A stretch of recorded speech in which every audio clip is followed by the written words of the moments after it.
Welcome to the Reasonable Christianity Podcast, a weekly podcast where you get to discover the truth claims, teachings, and practices of Christianity. Here's your host, Roland. Hallo daar en welkom terug by die Redelike Christenskap Podcast. My naam is Roland. En in vandagse episode gaan ons 'n bietjie gesels oor die tweede rede of die tweede argument vir die bestaan van God. In die vorige episode het ons gesels oor die kosmologiese argument vir die bestaan van God. En net om te recap, die argument was gewees, alles wat begin om te bestaan het 'n oorsaak. Die heelal het begin om te bestaan, dus het die heelal 'n oorsaak. En ek dink ons het genoeg bewysstukke van 'n filosofiese en van 'n wetenskaplike perspektief af gegee om te wys dat die argument redelik goed is. So dan, as die kosmologiese argument mos nou sterk staan, dan het die heelal 'n oorsaak. Maar ons moet sê dat op hierdie stadium het ons nog nie bewys dat die oorsaak van die heelal die Christen God is nie. Maar ek is stil en redelik confident dat ons die saak sal maak soos wat ons aangaan met die volgende episodes. Okay, so in vandag se episode gaan ons kyk na wat hulle noem die teleological argument, die argument uit die design van die heelal uit, né? The argument from design. So, die argument lyk so, alles wat design het, wat ek het in Engels sê, everything that has a design has a designer. The universe has highly complex design, therefore the universe has a designer. So die argument van design, ek dink ons almal kan dit verstaan, hè, in ons ervaring as mense, alles wat design lyk, of dit nou 'n huis is, of dit nou 'n kar is, het 'n designer. Enige iets wat complexity het. Ons weet dat die ding was geontwerp deur iemand, né? Isaac Newton is 'n quote van Isaac Newton waar hy sê, "This most beautiful system of the sun, the planets and the comets could only proceed from the counsel and dominion of a intelligent and powerful being." William Paley kom dan later en hy maak hierdie argument bekend en redelik famous deur te sê dat 'n horlosie require necessarily iemand wat dit gemaak het, nee. 'n watch is mos 'n baie complex piece of jewelry. En so wanneer jy kyk na 'n watch, dan weet jy dat daar was 'n watchmaker, iemand het dit gemaak. So dink op byvoorbeeld, as jy miskien op 'n hiking trip gaan, jy klim vir Kilimanjaro, né? En jy kry 'n diamond studded watch daar op die grond lê. Wat gaan jy dink? Gaan jy dink dat hierdie watch was deur die wind of deur erosie gekry het dit daar beland? Nee. Jy gaan dink by jouself, nee, maar die watch was deur iemand wat 'n intelligente agent gemaak en iemand het miskien die watch daar laat val. En so mos maar vir enigiets anders in ons ervaring as mense. Of dit nou 'n painting is, of dit 'n gebou is, of dit 'n computer is, of dit 'n song is. Enigiets wat design elemente het, weet ons, het 'n designer. So obviously die first premise van die argument that everything that has design has a designer is waar. So net soos met die watch, nee, wetenskaplikes bevind al hoe meer dat die heelal geweldige design het. Meer as dit die heelal lyk asof dit spesifiek by mekaar gesit het met een verenigde doel, en dit is om lewe te ondersteun en te produseer in die heelal, veral op die aarde.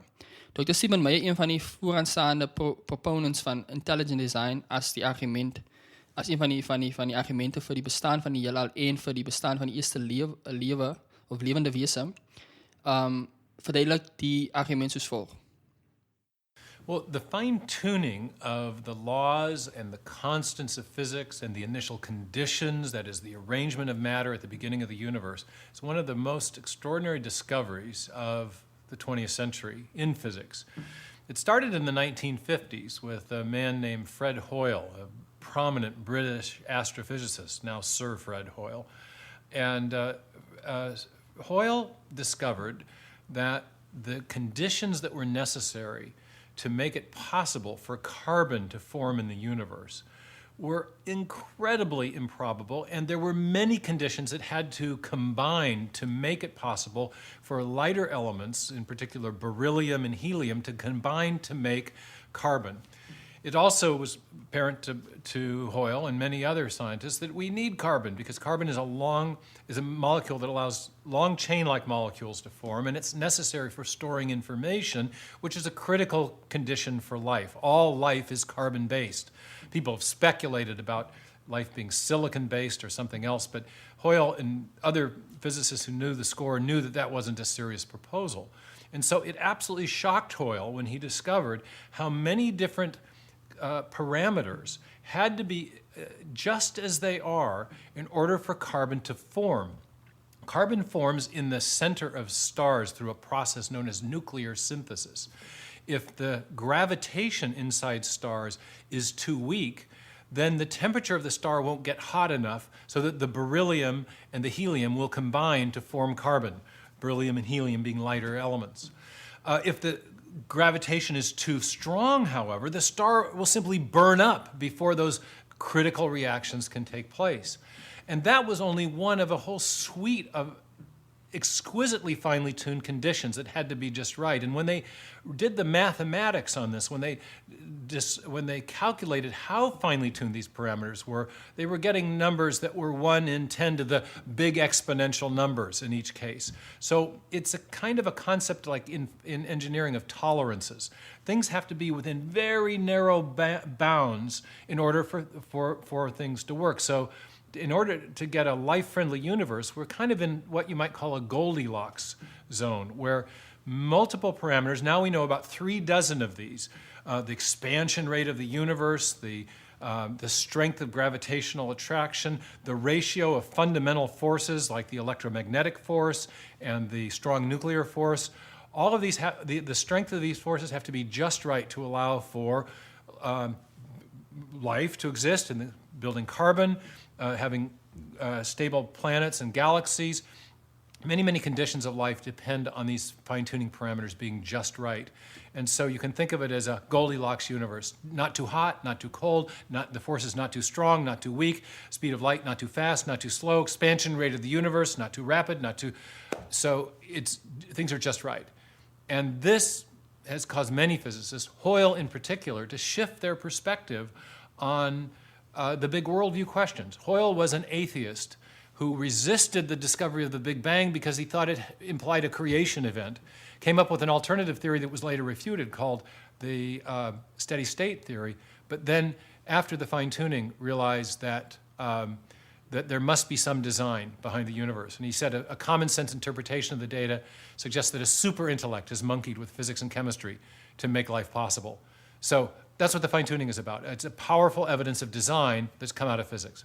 Okay, so hierdie elemente wat so presies is, maar hulle is ook tog hulle is interdependent van mekaar af, so hulle hang nie heeltemal af van mekaar af nie.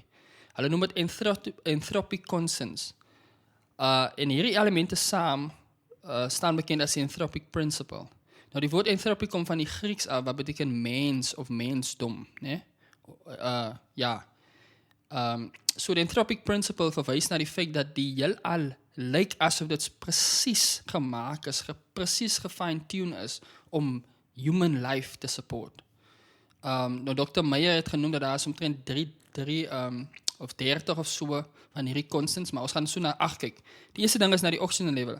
So die oxygen level, die suurstofvlak op die aarde is omtrent so 21% in die atmosfeer. En dit is presies die persentasie wat nodig is sodat ons kan lewe op die aarde. As die suurstofvlak 25% was, dan sou daar vure somme ontstaan, né? Spontaneously. As die suurstofvlak 15% was, dan sou mense ons sou suffocate, ons sou nie kon asemhaal nie. Die tweede ding is die atmospheric transparency. Ons atmosfeer is presies transparant genoeg, sodat daar genoeg solar radiation van die son af kom tot op die aarde. As die atmosfeer minder transparant was, wat beteken as dit meer dig was, dan sou daar minder radiation van die son af na die aarde toe kom. En dit sou geweldige negatiewe gevolge gehad het vir ekosisteme. As die atmosfeer meer transparant was, wat beteken dat te transparant, dan sou dat te veel sonstrale of radiation van die son af na die aarde toe kom, wat beteken dat mense sou gouer ouder raak, sal lei tot vel damage, kanker, oordamage enzovoorts. Nummer 3, die maan en die aarde se gravitational interactie wat hulle met mekaar het. As die gravitational interaction tussen die maan en die aarde groter was as wat het nou is, dan sou die effekte op die oceane sou vernietigend gewees het.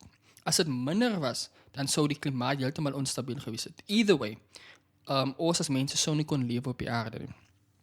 Dan nummer 4 is die carbon dioxide level, net soos time is nou in met die suurstofvlakke. As dat te veel carbon dioxide gewees het in die atmosfeer, dan sou ons allemaal uitgebrand het. Nee?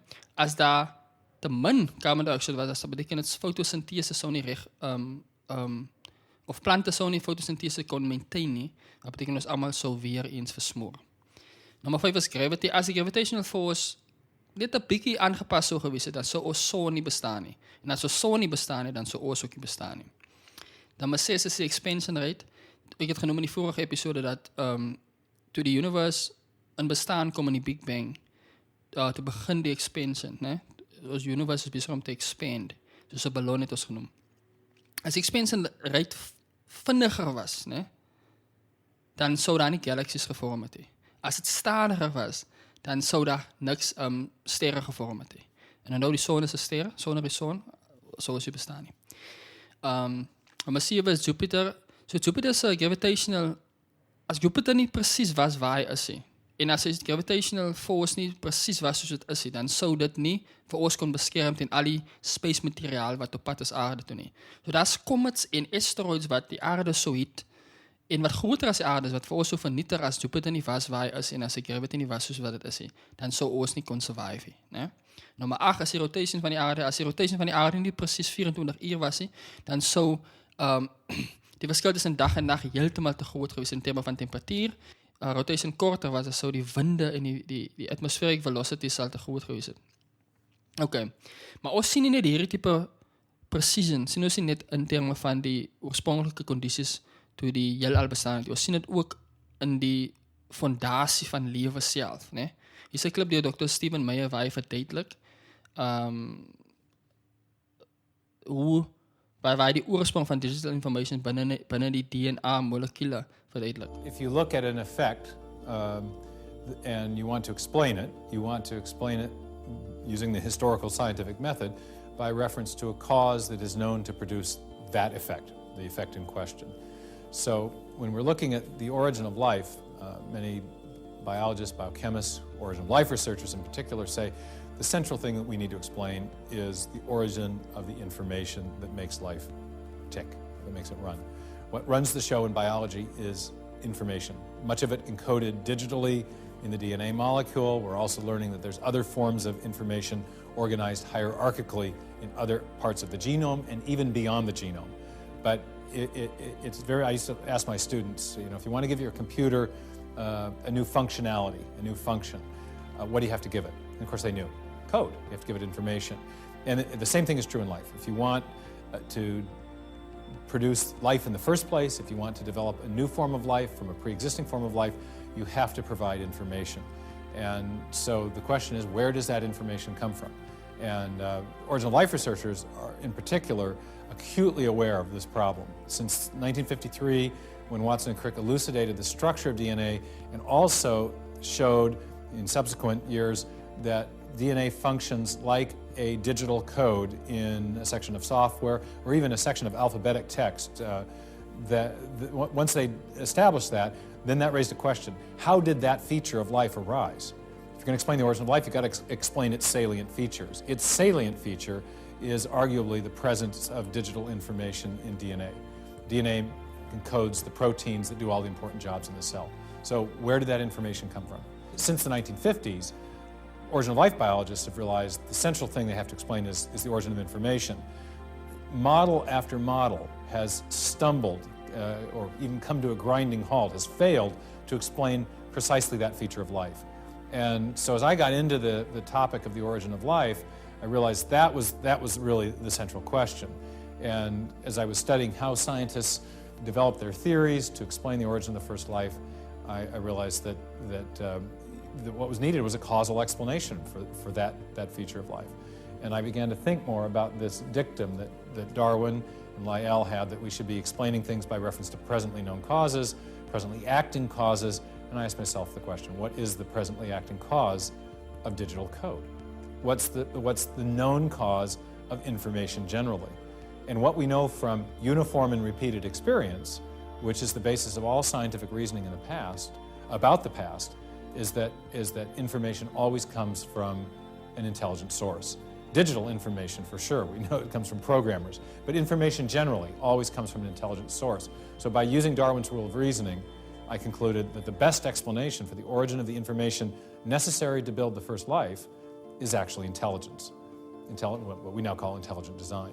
Okay, so die DNA-molekule bevat instruksies wat presies arrange is, in volgorde gesit het, op zo'n manier dat het precies die rechte instructies gee om die rechte proteïnes te bouwen, zodat om die rechte functies te vormen binnen elke levende cel. Nee?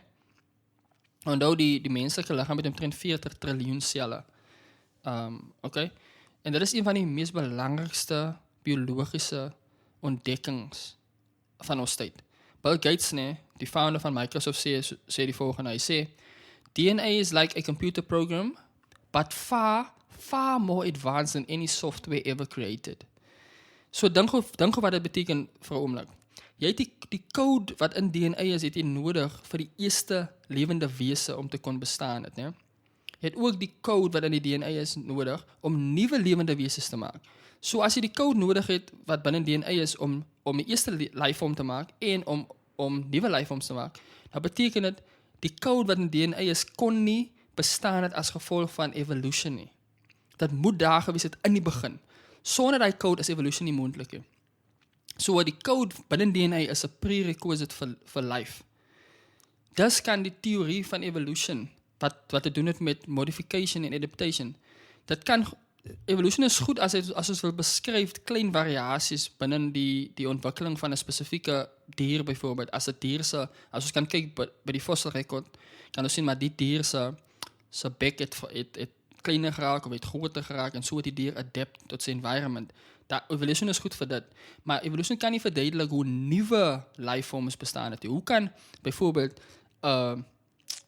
sê 'n sprinkaan ontstaan het van 'n vis af, maak 'n voorbeeld. En die rede hoekom evolution nie dit kan doen is omdat evolution maintain mos die idee dat ons almal is descendant van een common ancestor. En dit is vals, want die informasie binne die genetic code word gestoor en het word oorgedra van een generasie na die volgende generasie. Dis hoekom mense altyd ander mense sal produce en honde sal altyd ander honde produce met variasies mos obviously as gevolg van adaptation en modification.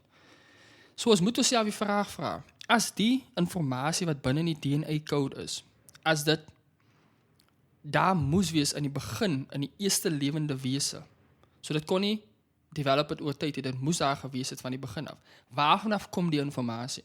En soos Dr. Meyer verduidelik het in die klip wat ons geluister het, in ons ervaring as mens, en ons repeated en uniform experience, wanneer ons gaan kyk na specified information, wat beteken informasie wat 'n funksie het, informasie wat 'n doel het, daai tipe informasie kom net van 'n mind af. Het kom van 'n intelligence af. Byvoorbeeld, as jy nou op die beach sou loop en jy sien in die sand staan, Roland is lief vir Joanne. Roland loves Joanne. Jy gaan nie dink by jouself die winde dit gaan doen nie, of erosie dit gaan doen, of miskien die waves dit gaan doen nie. Nee, jy gaan dink dat iemand het dit gedoen. 'n intelligente agent het dit gedoen. Iemand het daai woorde bymekaar gesit om 'n betekenis te vorm, né? Nou dink vir jouself. Die phrase Roland loves Joanne. Daai 16 letters in daai phrase. As 16 letters, as 'n boodskap wat 16 letters het, 'n intelligente bron nodig het. Wat van 'n boodskap wat 3.2 biljoen letters het? Dit is hoeveel letters daar is in elkeen van ons 40 triljoen celle. Dat is amazing.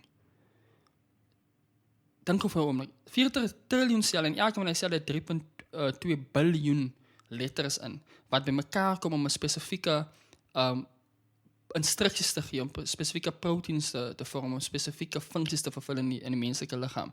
That's amazing. Nou soortgelijk, wanneer ons kyk na hieroglyphics, bijvoorbeeld as jy by 'n cave kom en jy sien daar's inscriptions daar so, prentjies geteken en dit vertel 'n boodskap hier. Of jy kyk na 'n paragraaf in 'n boek, of jy kyk na software code, of jy kyk na selfs informasie binne 'n radiosignaal. Wanneer ons dit gaan terugtrace na sy bron toe, elke keer kom ons by 'n mind uit. Ons kom by 'n intelligente agent uit. Ons kom nie by 'n undirected proses uit nie. So in die geval van specified information, wat beteken informasie wat 'n doel het, of is dit nou in 'n boek kry, of is dit nou in die DNA-molekuul uit, ons weet, dit kom van 'n mind af, né?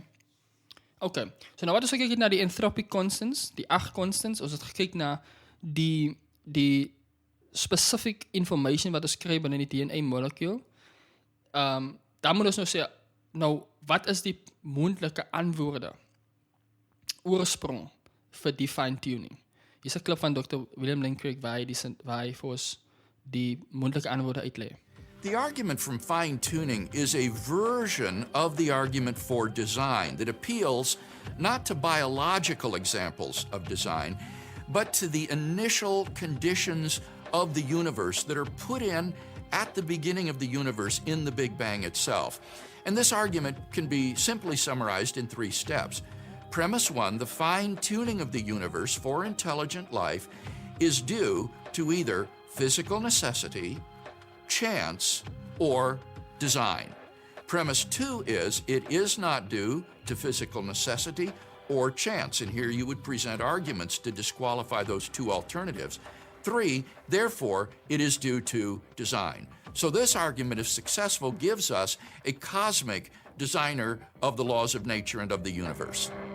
Okay, so die argument wat verwys na cosmic fine-tuning kan soos volg uitgelê word. En eerste, die fine-tuning wat ons sien in die heelal en in lewende wesens, kan eerder verduidelik word deur physical necessity, wat beteken dit moet so wees. Dit kan verduidelik word deur chance, ongeluk, of deur design. Nee? Premise nummer 2, dit is nie deur physical necessity nie, as ook nie deur ongeluk nie, dis is dit deur design.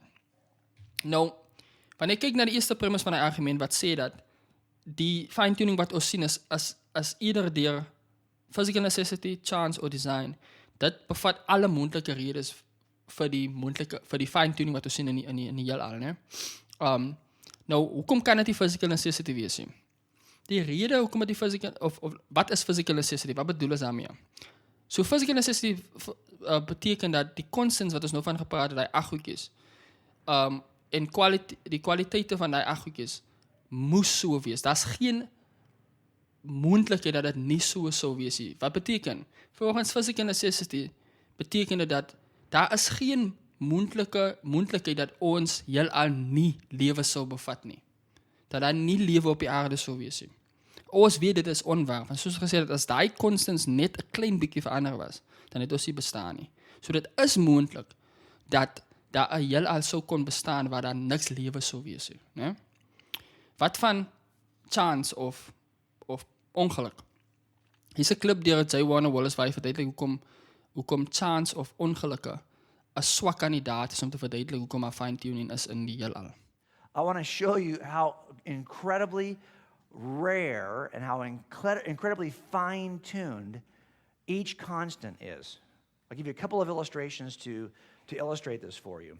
Imagine that we were to take our North American continent and we were to stack so that there is not a single square inch anywhere on the continent that does not have a dime on it. In other words, we're going to get all kinds of dimes out, and we're going to put them all over the entire North American continent so that every dime is touching every other dime and there's no spaces in between. Could you imagine how many dimes we're talking about? A lot of dimes. Now let's imagine that we begin stacking on each of those dimes.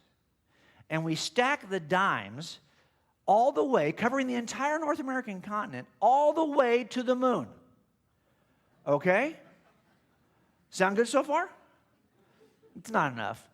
Let's increase that by 1 billion times more. Now, you're getting an idea of how many dimes we have. That's a lot of dimes. Agreed? Now imagine I was to blindfold you and tell you that there is one red dime in that stack. All I need you to do is to pick it. What are the odds that you would pick the one red dime? Well, these are the odds in numerical, this 1 in a 10 to the 37th chance. That is the same level of precision that is involved in the strong nuclear force that holds together. If you're off by just a dime in either direction, we don't get a universe that supports life. If you're off by a dime in either direction, do you see how finely tuned this force is? Let me put it another way. What if I said all you have to do is to get a .22 rifle and hit this bullseye? Now, the bullseye is 1 inch wide, and all you have to do is hit it. And I said, okay, that doesn't seem too hard, right? A lot of you are good shots here. You could probably hit that bullseye from wherever you are in the room. How many of you think no matter where you are in the room, you can hit that bullseye? Raise your hand. That's a lot of good shots. I'm going to get out of your way. But what if I told you that the bullseye was actually at the opposite end of the observable universe? 1 inch wide, opposite end of the observable universe.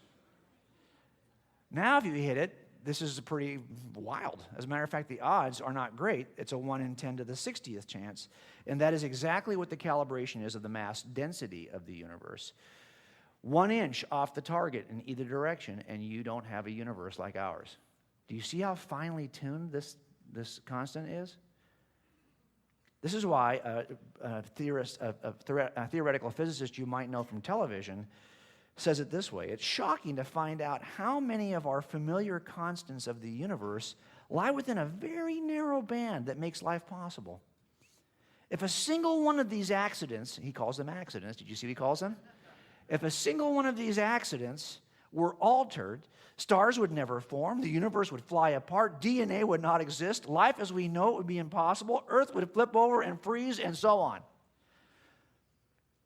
He's being serious. And he believes that this level of fine-tuning is purely an accident. Isn't that interesting? Awesome.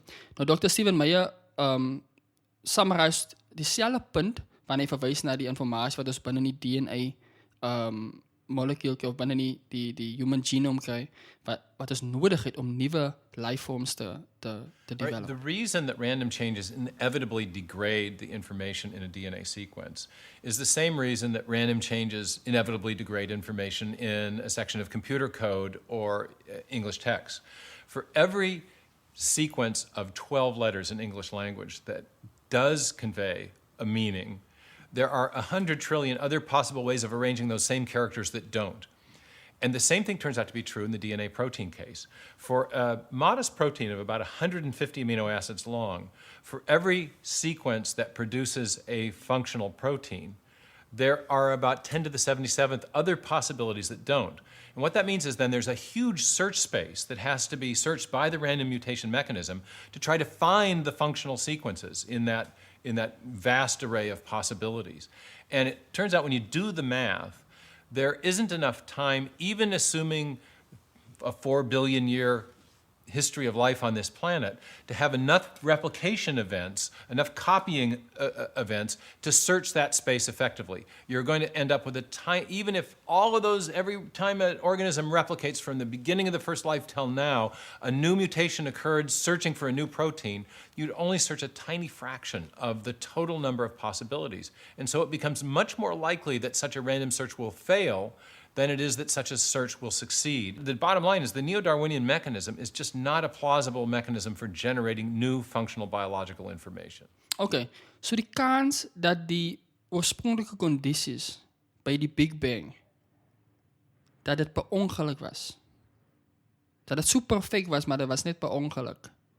En die kans dat die informasie wat bevat word binne die human genome, dat dit ook maar per ongeluk so gekom het, is baie onwaarskynlik. Dit is virtually impossible.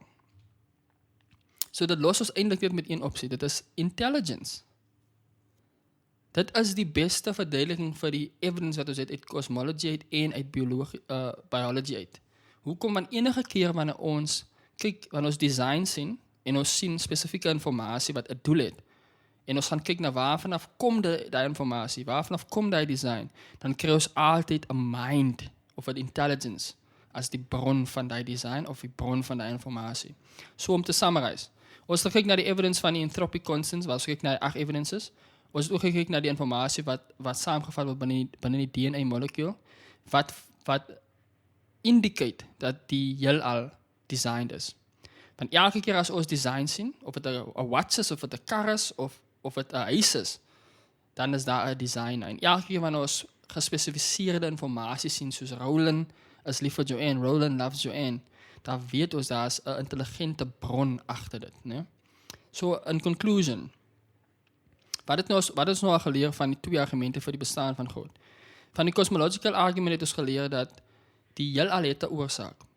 En daai oorsaak is geweldig powerful, né? Om die heelal te kon create. Van die teleological argument leer ons dat die heelal het 'n oorsaak en daai oorsaak is geweldig intelligent. So dit lyk asof Isaac Newton nogals reg was. Okay, so in die volgende episode gaan ons kyk na die moral argument vir die bestaan van God, die morele argument. En daar gaan ons kyk of reg en verkeerd, is dit subjectief of is dit objectief? En hoe bewys dit die bestaan van God? Maar dat is dit vir vandag en tot die volgende keer onthou. Die waarheid maak saak en so ook jy.